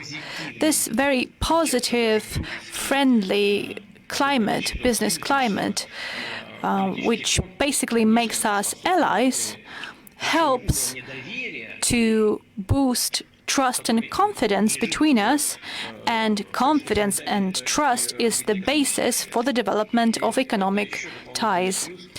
This is another benefit to add to all the positive changes and factors that we're seeing in global economy, especially when it comes to the Asian markets. I do hope that all our plans will be implemented together with our partners. And the last two questions. So who's next? Please go ahead. Good afternoon, Mr. President. Jakob Grapengeser, East Capital. I'm from Sweden, but I have lived in Moscow for many years. I have two questions. The first question is regarding Belarus. Do you see the opportunity for a deeper political integration between Russia and Belarus and the creation of a union state? And another question I have, do you see the scenario of a new presidential election taking place in Belarus? And the second question is about Nagorno-Karabakh. What is the long-term solution of the Nagorno-Karabakh conflict as you see it, which would satisfy all three parties, that is Armenia, Azerbaijan, and the Republic of Artsakh? Could you please repeat the second part of your question regarding Nagorno-Karabakh? What is the long-term solution of the conflict in Nagorno-Karabakh, which would satisfy all three parties to the conflict? As for the first part of your question regarding the Union State, the agreement on the Union State was signed in December of 1999.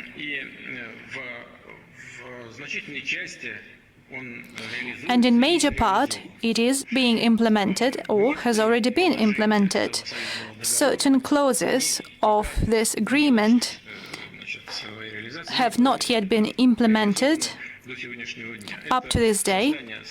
This is the creation of a union parliament, the direct ballot and direct vote for the members of the parliament, the defining of common borders in this document. There are also some economic issues. For example, we had the issue of a single currency mission center for our countries on the agenda. This has not yet been accomplished, but we have actually come a long way together, and I believe that this positively affects the development of both our countries, and it has a positive effect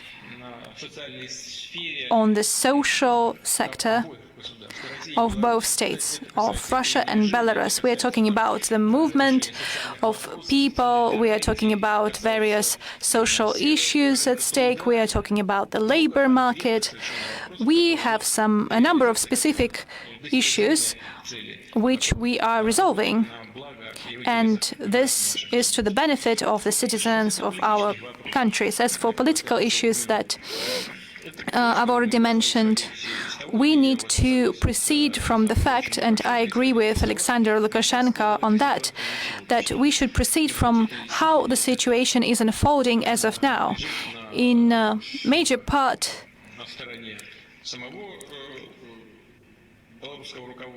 it is up to the leadership of Belarus to resolve this issue, but there is nothing new that might arise as a result of the recent political events in Belarus. This process started at the end of 1999, and the agreement on the Union state has everything in place.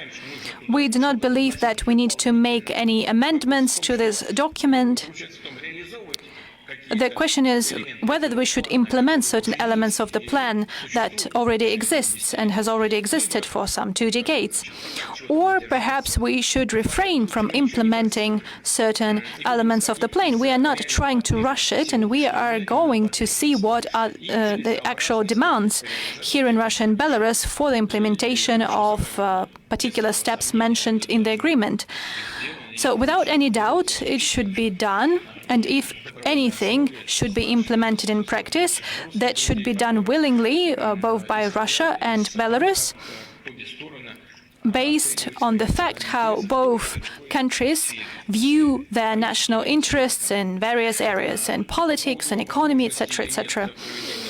As for the opportunity of possible new presidential elections, this is the issue to be decided upon by the people of Belarus and by the leadership of Belarus. We are not meddling with these issues. What I would like to draw your attention to is to the fact that the acting president, Alexander Lukashenko, has said multiple times and has actually taken steps to possibly make amendments to the constitution of Belarus, or maybe adopting a new constitution altogether.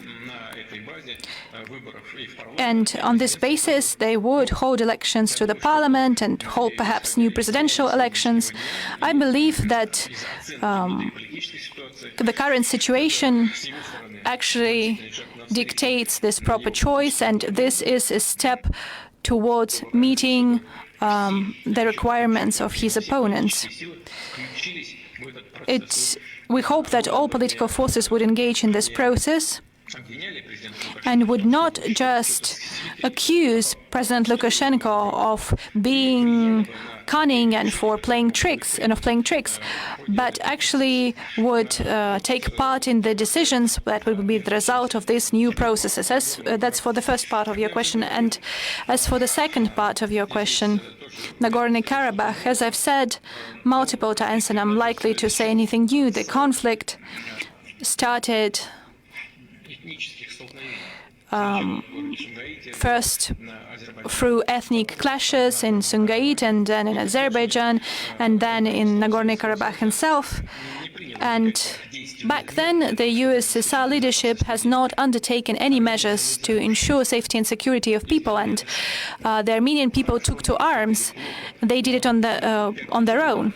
Whether it was a good thing or a bad thing, it's not clear, but they were actually forced to act because of those ethnic clashes. And what it led to is the fact that the Nagorno-Karabakh and 7 regions of Azerbaijan were now controlled by Armenia. Is it a good thing or a bad thing?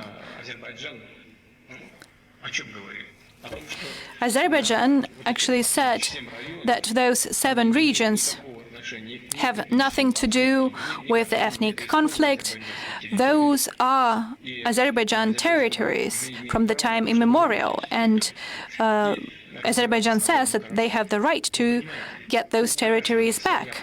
So each party here to the conflict has its own truth. And there are no simple solutions here, because the knot is tied too tightly. Our position when it comes to this conflict is open and well known. We are talking about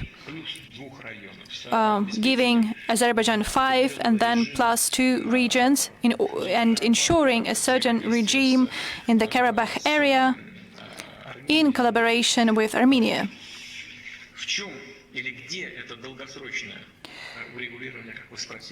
So you asked about long-term resolution of this conflict, so I'm getting at the essence of your question. The thing here is to strike the proper balance of interest between the parties that would satisfy the Armenian people and that would satisfy the Azerbaijani people and the state of Armenia, so that people would feel safe and secure. But at the same time, we would have opportunities for efficient regional development by deblocking all the infrastructure opportunities, all the infrastructure potential that would be the basis for efficient development of both Azerbaijan and Armenia and Nagorno-Karabakh, where people are living on very modest means. So I would like to give the opportunity to many of the participants of our discussions today to take part in the development of this area. And there are areas for potential investment there, and people there are talented, they're efficient workers, and the conflict, which has lasted for some 3 decades, does not allow for proper development. But at the first stage, we need to have ceasefire in place, to stop killing each other.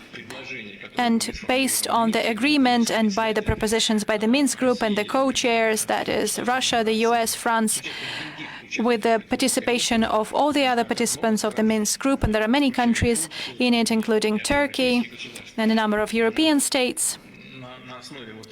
Based on this joint work that we have accomplished to find a proper consensus and to strike a proper balance of interest, and that could be done. Thank you. So, colleagues, the last question, who is going to ask it? Are there any questions? Yes, there is a question. Good afternoon. My name is Elena Lowen. I am the manager of Sweden Bank Robo in Sweden. I'm not going to elaborate on the climate change problems and Paris Agreement. I have been managing the funds for many years. 25 years ago, they were established. One was established in Russia, and without the work of our companies is important, and we are dependent on the high role of hydrocarbons, and such big and influential companies as Novatek, Rosneft, Gazprom they decided whether to invest into such assets so that they would be in line with the Paris Climate Change Agreement. And what are they doing to accomplish this goal? Have they developed a new renewable energy technology, like British Petroleum, Shell and other companies have been doing? Is it a realistic scenario? What have they been doing in this area?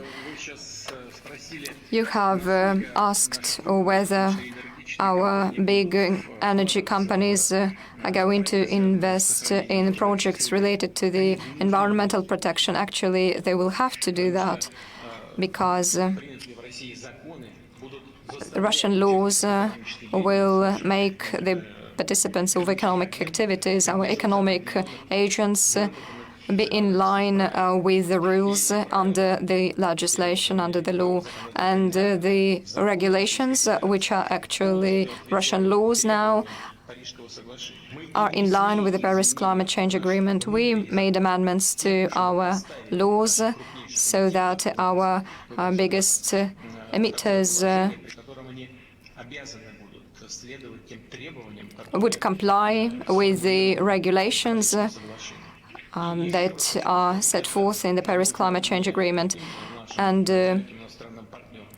this is not only a demand for our foreign partners. This is something that Russian citizens need, indeed, because the environment affects the lives of Russians, and we will insist that there will be less emissions by oil and gas companies and the companies working in the sphere of metallurgy and in other sectors which are big emitters. So we are going to make headway in this area, and we try to improve the situation in the 12 biggest Russian cities, as well as across Russia and in the Russian economy. We have elaborated the plans and programs that are fixed in the law, and we will try to achieve all those goals that are related to the environmental protection. Thank you very much for your question. It is very important. Mr. Putin, several years ago, we had a meeting with the Russian Industrialists and Entrepreneurs Union, and you have given me the watch, and they are very good, and they show that we have spent on that more time than we were supposed to, and hopefully this meeting will only attract them to Russia's economy. Russia's economy needs investment. Thank you very much for your interesting and detailed speech and remarks. Thank you very much. Hopefully we will meet next year. It's what we call Mutual Admiration Society. Thank you very much for organizing this wonderful meeting and many years ago, and you continue to support it. You continue to hold these events, bringing together, bringing in the partners from all over the world. Thank you very much, dear participants, for your interest in Russia, our policies, our economic policies, and thank you very much to those who work here in Russia. And on our part, we will do our utmost, everything that depends on us, so that your interests are met, so that your investment will be used effectively, and we will try to do everything so that your activities in the Russian market will be even more effective than in other regions of the world, like the Russian Direct Investment Fund have been doing in its activities with the partners from investment foundations of other countries. And I know that not only Direct Investment Fund has been working. Actually, the work in the real economic sector is underway, and hopefully the volume will only raise, and I wish you success. Thank you very much for this productive and interesting, as I say it, conversations. Thank you.